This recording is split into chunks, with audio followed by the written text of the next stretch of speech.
Hai guys, bersama Bang Boy. Menurut Bang Boy, terjadi barter antara Tifa, ya. Kalau Tifa Hijrah tidak membuat keributan tentang ijazah lagi, maka prapitnya diterima. Karena janggal banget prapit diterima, sementara jaksa sudah memperbaiki dakwaan dan langsung ke sidang pokok perkara. Agak aneh. Makanya Bang Boy pakai istilah terjadi barter sepertinya. Makanya kita harus mengetahui dari sisi yang independen ya. Bang Boy kemarin sudah ngasih tahu dari Pak Suparji. Kayaknya abis ini juga Prof Ibnu juga akan mampu tampilkan. Tapi kali ini adalah guru besar dari UNRI, Universitas Riau ya, yang akan menyampaikan pemaparannya mengenai apa sih yang terjadi. Kita langsung ke dia.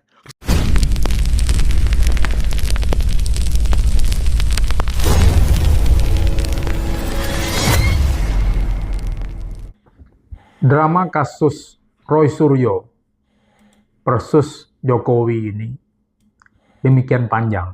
Nah, termasuk kita jadinya buat video terus tentang ini. Walaupun nanti ada netizen bilang, Iya lagi. alah bosan. Ya bosan, yang bosan nggak usah nonton aja, nggak apa-apa kan. Kita nggak paksa orang untuk nonton kan. Nah, mengapa ini rame, itulah yang jadi tanda tanya kita. Ya bukan tanda tanya saya saja ya. Banyak orang yang bertanya. Masalah ini sangat sederhana sebetulnya. Di mana sederhananya? Ada orang yang menyatakan begini, si A ijazahnya palsu, dia pakai ijazah palsu untuk daftar jadi wali kota, gubernur, presiden. Nah, lalu kemudian yang dituduh melapor atau buat pengaduan ke polisi. Kan dah betul. Lalu kemudian polisi bekerja, melakukan penyelidikan, ada tindak pidananya, lalu kemudian melakukan penyidikan. Penyidikan itu kan sebenarnya juga sederhana. Panggil saksi, yang pertama jelas saksi korban, kemudian panggil ahli, panggil saksi-saksi lain. Saksi yang dipanggil itu, ya perkaranya seharusnya sederhana. Kita gampangkan, kita pecah perkaranya. Jadi jangan ikut framing bahwa ini pembuktian apa ijazahnya asli atau palsu. Enggak, ini cuma perkara yang dilaporkan ini adalah tuduhan menggunakan ijazah palsu. Tuduhan bahwa Jokowi pakai ijazah palsu. Siapa yang menuduhkan? Ya Roy Suryo dan kawan-kawan. Nah, yang disampaikan kepada publik secara terbuka. Nah, ini masalahnya. Nah, sekarang tinggal ini tercela atau tidak? Ini tindak pidana atau tidak? Nah, ketika penyidik sudah mengumpulkan bukti, minimal 2 alat bukti, perkara kan sudah bisa dilanjutkan. Dan di tahap penyidikan, penyidik bisa melakukan upaya paksa, melakukan penangkapan, melakukan penahanan. Lalu kemudian, kalau penuntut umum sudah sependapat dengan penyidik, silakan limpahkan ke pengadilan. Dan pengadilan segera membuat agenda sidang untuk memeriksa perkara itu. Nah, tapi kemudian yang terjadi tidak sesederhana itu. Ya, kalau sebagai seorang mantan presiden yang merasa dirugikan kepentingan hukumnya, membuat pengaduan, proses penyelesaiannya selama ini, ya bagaimana dengan orang biasa? Pertanyaannya. Betul. Nah, apakah penegak hukum ini terbelenggu dan tersandera oleh kepentingan politik? Bentar ya, maksudnya adalah kalau seorang mantan presiden saja, ya, mantan presiden bisa tersendat, terkendala karena ada intervensi hukum. Ya apalagi kalau intervensi hukum itu mengintervensi masyarakat kecil, itu maksudnya, ya. Kalau mantan presidennya bisa langsung berdampak, kena dampaknya, bisa berefek, ya apalagi orang-orang kecil. Atau kepentingan pencitraan, atau ketakutan karena ini viral, dan framing media massa dan media sosial demikian rame, apa karena itu? Maka kemudian penyidik mulai dari proses penyelidikan, kemudian proses penyidikan demikian hati-hatinya. Sampai diperiksa puluhan saksi, sampai diperiksa puluhan ahli. Betul. Lama sekali prosesnya. Baru kemudian P21. Nah, kemudian ya udah, ketika kemudian P21 kita menganggap ini udah mulai nampak titik terang lah nih perkara nih. Tapi ternyata kemudian begitu dilimpahkan ke pengadilan yang kasus Dr. Tipa, dan pada saat bersamaan justru Roy Suryo mengajukan pra peradilan. Nah ini kita bahas dulu. Ini dinamikanya kemudian di luar dugaan kita sama sekali, justru eksepsi yang diajukan Dr. Tipa diterima oleh hakim. Ya, saya kira pengalaman saya menjadi ahli udah 2100-an kali. Sejak tahun 2008 saya berkecimpung di dunia penegakan hukum ini. Walaupun bukan sebagai advokat, bukan sebagai jaksa, tapi kan saya juga terlibat diajak teman-teman penuntut umum atau advokat untuk menyelesaikan berbagai persoalan hukum di Indonesia ini. Dan kita juga mengamati ya, jangan sekali eksepsi yang diterima. Ada dulu mahasiswa Unri Harik Anhar itu diterima eksepsinya. Jarang sekali eksepsi yang diterima. Nah tapi oke lah, ya mungkin hakim punya alasan yang cukup untuk mengabulkan eksepsi. Nah, lalu kemudian timbul lagi dinamika, timbul lagi perdebatan di kedua kubu, seakan-akan eksepsi itu, putusan sela itu mengakhiri segalanya. Ya, padahal seharusnya ya, putusan sela itu tidak menghapuskan pokok perkaranya, tidak menghapuskan perbuatan. Karena eksepsi itu membuka peluang untuk penuntut umum melakukan perlawanan atau memperbaiki dakwaan. Dan kemudian dakwaan diperbaiki oleh penuntut umum dan dilimpahkan kembali dakwaan ke Pengadilan Negeri Jakarta Timur. Sudah diagendakan jadwal sidang pada tanggal 6 Agustus. Nah, tapi tiba-tiba ditunda. Ya, ditunda karena alasan ada kepentingan dinas, ya semoga saja memang benar adanya seperti itu, bukan ada apa-apanya. Ini apa namanya, tanda tanya kedua ya dalam persoalan ini. Kemudian Roy Suryo menempuh pra peradilan. Nah, pra peradilan dinyatakan diterima sebagian karena hakim berpendapat penangkapan tidak sah. Nah, sah-sah saja sih sebetulnya, dan memang itu kewenangan hakim ya, yang dijamin oleh konstitusi untuk menerima atau menolak permohonan pra peradilan.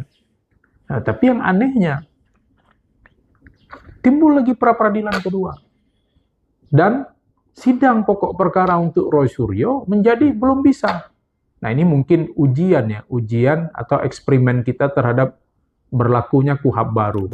Ya mudah-mudahan seperti itu. Mudah-mudahan ini tidak ada apa-apanya, tapi murni mungkin bentuk kehati-hatian. Tadi kalau udah 4 kali, 5 kali, mah itu udah aneh lah. Sampai harus memeriksa sekian puluh saksi, sekian puluh ahli, ya itu mungkin dalam rangka kehati-hatian. Penuntut umum melakukan P19 kepada penyidik, itu dalam rangka kehati-hatian. Pun termasuk Hakim Pengadilan Jakarta Timur yang menerima eksepsi atau perlawanan dari Dr. Tipa dan advokatnya, itu demi kehati-hatian. Mudah-mudahanlah seperti itu. Walaupun kemudian sekarang ada juga yang menuding, ini ada apa-apa. Ya kalau saya kira enggak lah ya. Kalau ada apa-apa, enggak. Kalau misalnya karena suap, saya enggak yakin itu ada. Saya rasanya siapa juga kan yang bisa memberi suap dalam hal itu. Karena sebenarnya kan pihak pelapor yang secara ekonomi dan secara kekuasaan lebih kuat daripada para terlapor lalu jadi tersangka dan sekarang mereka menjadi terdakwa. Kira kemungkinan itu tipis lah. Nah, tapi ya saya tidak bisa memahami ada kemungkinan-kemungkinan lain di balik ini. Apa yang terjadi? Ada apa nih? Mudah-mudahan ya kita berbaik sangka saja ini murni karena bentuk kehati-hatian dalam memahami hukum. Lalu kemudian Roy Suryo mengajukan pra peradilan kedua dan pra peradilan ketiga dan keempat lagi. Ini ujian pemberlakuan KUHP baru ini. Dan para pihak, para hakim sepertinya juga memahami KUHP dengan cara yang berbeda dan ini digunakan kesempatan oleh tim hukum Roy Suryo untuk terus-menerus mengajukan pra-peradilan. Karena ada ketentuan dalam KUHP baru yang menyatakan, menegaskan bahwa sidang pokok perkara ditunda apabila masih ada sidang pra-peradilan. Nah, ini yang saya bahas di video sebelumnya, bahwa kita harus melakukan penafsiran secara historis mengapa muncul pasal ini. Norma ini muncul karena dulu seringkali penuntut umum dan hakim main bypass. Ketika orang masih mengajukan pra-peradilan, kemudian hakim langsung disidangkan. Ya, saya sering jadi ahli dari penyidik ya dalam perkara pra-peradilan. Ketika penyidik di pra-peradilankan, nah, salah satu cara secara hukum yang sah, tapi sebenarnya memang itu diakui sebagai tidak fair. Nanti komunikasi dengan pimpinan pengadilan, perkara segera disidangkan, dan sidang pra-peradilan dinyatakan gugur, suddenly dead pada saat itu juga. Nah, ini kan rasanya memangkas harapan orang. Orang sedang berjuang di pra-peradilan, maka kita termasuk yang mengusulkan kemarin dalam pembahasan KUHP baru bahwa ketika sidang pra-peradilan sedang berjalan, pokok perkara jangan dimulai. Itu konsepnya. Jadi bukan kemudian sengaja pula pokok perkara, hakim di pokok perkara menunggu ketika masih pra-peradilan. Itu sudah ditegaskan sebetulnya oleh hakim pra-peradilan pada putusan yang kedua, menyatakan bahwa itu adalah penyalahgunaan hak dalam menggunakan upaya pra-peradilan bagi pemohon, bagi tersangka dalam hal ini. Nah, sekarang seharusnya nih, kan ada pra-peradilan ketiga sudah diputus, dan pra-peradilan keempat kemudian dimulai juga. Nah, harusnya juga Pengadilan Negeri Jakarta Timur itu nggak perlu lagi menunda untuk menyidangkan perkara Roy Suryo, harus menunggu diperiksanya dulu. Yang maksudnya itu adalah kalau sedang berlangsung, bukan ketika akan diajukan. Nah, jadi kalau Pengadilan Negeri Jakarta Timur sudah menyidangkan perkara Roy Suryo, maka ketika masuk agenda pemeriksaan yang diajukan, karena orang memang berhak kan mengajukan pra-peradilan, maka pada saat itu juga harusnya dinyatakan gugur permohonan pra-peradilan. Nah, tapi ini kan oke lah, kita semua berdebat. Saya yakin pendapat saya ini juga akan dibantah, akan disanggah oleh orang lain, oleh ahli lain, oleh teman-teman lawyer, teman-teman jaksa, teman-teman hakim, gitu kan. Tentu kita mungkin akan beda pendapat, bisa jadi. Nama twee rusten, tri meningen. Dua orang sarjana hukum akan menghasilkan tiga pendapat. Ya, sah-sah saja. Nah, bagaimana ini dengan, apakah keadaan ini kita biarkan terus-menerus berlarut-larut? Masyarakat sudah capek. Seperti kata sebagian netizen, penonton saya sudah capek kami menonton video tentang Roy Suryo. Sudah capek masyarakat menyaksikan perdebatan, walaupun di sisi lain nyatakan capek, tapi ya tobat-tobat sambal. Sudah makan pedas, katanya udah ampun, kita nggak berani lagi makan sambal. Tapi besoknya makan sambal lagi. Yang kita satu sisi menyatakan capek mengikuti perdebatan ini, tapi di sisi lain juga ngikuti. Buktinya apa? Kepo. Ya, kalau saya buat video tentang ini, tetap ramai yang nonton. TV-TV yang menyiarkan berita tentang ini tetap ramai yang nonton. Bahkan sampai malam pun acara-acara talk show tentang ini orang ramai menonton. Ini menunjukkan bahwa dahaga informasi masyarakat juga tinggi terhadap perkara ini. Tapi ya semua ya sebetulnya menginginkan perkara ini segera selesai di putusan pengadilan. Nah, seharusnya dengan demikian ketika terjadi perbedaan pendapat yang jurang perbedaan pendapat dalam penerapan hukum yang sangat luar biasa, ini gimana? Ini kan terjadi kisruh dalam penegakan hukum karena cara kita memandang hukum yang berbeda. Dulu ada kemelut cicak buaya pada masa pemerintahan SBY. Tapi kemudian kan Presiden mengambil alih. Lalu Presiden memerintahkan pada waktu itu untuk diselesaikan dengan cara yang sebaik-baiknya. Lalu kemudian Kejaksaan Agung menempuh mengambil keputusan mengeluarkan atau menerbitkan surat ketetapan penghentian penuntutan untuk kepentingan umum, deponering, menggunakan haknya untuk tidak melakukan penuntutan terhadap kasus Bibit dan Chandra pada saat itu. Nah, itu Presiden turun tangan. Tapi kan kalau Presiden sekarang turun tangan juga nanti salah lagi. dibilang presiden campur tangan terhadap kekuasaan pengadilan. Nah, maka yang sebenarnya menurut saya yang benar, ya mudah-mudahan ya ini memang bukan karena ada apa-apanya, bukan karena ada keberpihakan dari para penegak hukum terhadap kelompok tertentu, tidak dicampuri oleh subjektivitas politik. Ya mudah-mudahan ini murni kehati-hatian. Nah, kalau memang seperti ini, tugas siapa? Ya kami sebagai akademisi mengingatkan seperti ini.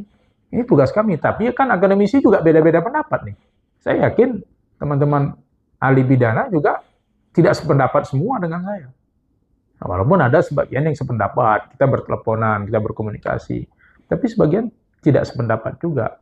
Dan kalaupun kita buat seminar lah misalnya, itu juga tidak akan menyelesaikan masalah. Maka sekarang saatnya bagi Mahkamah Agung untuk turun tangan. Mahkamah Agung lah yang membuat tafsir atau membuat fatwa atau membuat surat edaran supaya Betul. penerapan KUHP dan KUHP baru ini tidak dilaksanakan dengan tidak dilaksanakan tertatih-tatih atau Betul. menimbulkan penafsiran yang berbeda-beda Betul. yang membuat kita makin jauh dari azas pengadilan cepat, sederhana, dan biaya murah ini. Jadi saya berharap bapak-bapak yang mulia, yang amat mulia, Mahkamah Agung ya, Hakim Agung di Mahkamah Agung, pimpinan Mahkamah Agung, segera turun tangan untuk menyelesaikan persoalan ini. Kenapa saya berani bilang begini? Ya, banyak teman-teman hakim yang sudah buat tulisan, mengkritik dan memberi tafsir atas apa yang terjadi dalam penerapan hukum pada kasus Walah banyak Roy guys. Suryo dan kawan-kawan ini. Nah, jadi mungkin ya ini Ini Bang Pem merinding sih ya. Bang Pem merinding ini. Ternyata hakim juga udah mulai turun tangan. Bukan hanya pendukung Pak Jokowi, hakim juga udah turun tangan guys. memang ujian ya, atau test case ya, tes ombak terhadap pelaksanaan KUHP dan KUHP baru. Ya mungkin kita semua sedang dalam tahap trial and error dalam penerapan kedua undang-undang yang sangat penting ini. Ya maka puncak dari semua perdebatan ini sebetulnya benteng terakhir dari keadilan Indonesia ini adalah Mahkamah Agung. Saya berharap Mahkamah Agung segera melakukan tindakan yang sangat perlu dan mendesak, dan kepada para pihak, ya khususnya pihak Pak Jokowi, ya mungkin perlu mengirimkan surat kepada Mahkamah Agung untuk menegaskan, termasuk teman-teman hakim di pengadilan negeri, ya mungkin tidak ada salah juga ya, meminta petunjuk atau fatwa terhadap pelaksanaan ini. Jadi kita ada keseragaman pemahaman, segera bagaimana penafsiran, karena hakim berwenang melakukan penemuan hukum dalam hal terjadi perbedaan pendapat dalam cara kita menafsirkan hukum. Ya, termasuk tadi ya, misalnya masalah apakah eksepsi itu berarti sama dengan putusan akhir, apakah pra peradilan itu menunda pokok perkara disidangkan, nah kapan dianggap, nah atau ya kalaupun tidak kita meminta fatwa kepada Mahkamah Agung, ya kita bisa minta judicial review ya, penafsiran pasal-pasal KUHP ke Mahkamah Konstitusi. Ayo silakan teman-teman mahasiswa, mungkin termasuk mahasiswa saya sendiri, silakan buat rumusan permohonan judicial review ke Mahkamah Konstitusi terkait ini sebagai pihak yang berkepentingan. Kita akan berkolaborasi ya kalau memang itu ada yang ingin mengajukan pra peradilan, mengajukan judicial review ke Mahkamah Konstitusi. Tapi kalau menurut saya saya lebih condong ini Mahkamah Agung yang mengeluarkan fatwa atau edaran daripada kita ajukan judicial review ke Mahkamah Konstitusi. Karena di Mahkamah Agung lebih banyak ahli-ahli hukum pidana ya, hakim agung yang masuk dalam kamar pidana daripada di Mahkamah Konstitusi. Walaupun Mahkamah Konstitusi kan nanti tentu ya dalam mengambil putusan tentu akan mendengarkan para ahli hukum pidana yang akan dipanggil menjadi ahli.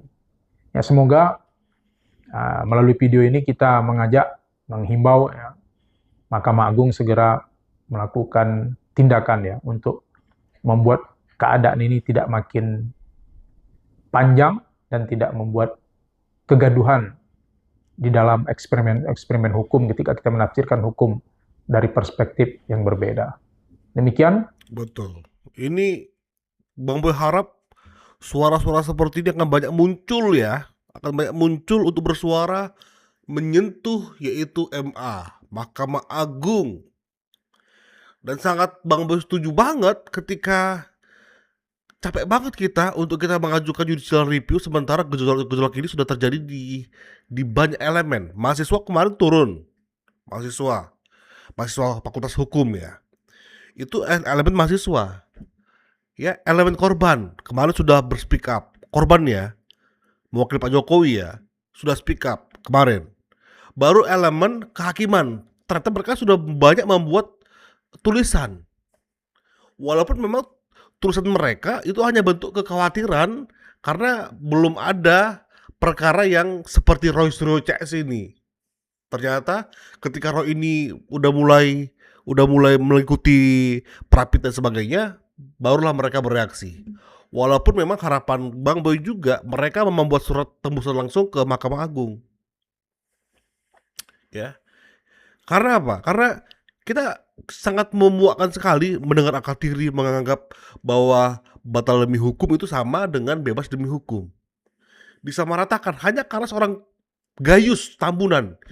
Ya, menurut Bang Boy itu kurang ajar itu. Habis buat pernyataan kontroversi, menghilang dia. Tapi pernyataannya diambil terus sama Tifa. Saya bebas. Gak bisa. Ku jamak rambutmu, kesini lagi kau. Lagi. Ayo bersidang di pokok perkara, jangan banyak cincong, jangan banyak bacot. Tapi sekali lagi Prapitnya biarkan. Walaupun memang itu agak aneh ya. Orang sudah ngasih berkas ke pengadilan tinggi untuk bersidang, sudah ditetapkan persidangannya, ya, baru Prapit dan diterima lagi. Tapi ya karena itu sudah berjalan, biarkan nanti apa putusan hakim akan menampar mereka semua, menampar satu persatu dari pengacara Tifa. Untuk memponis Tifa, lu tuh belum bebas, lu itu masih terdakwa. Modiar. Support terus guys, thank you.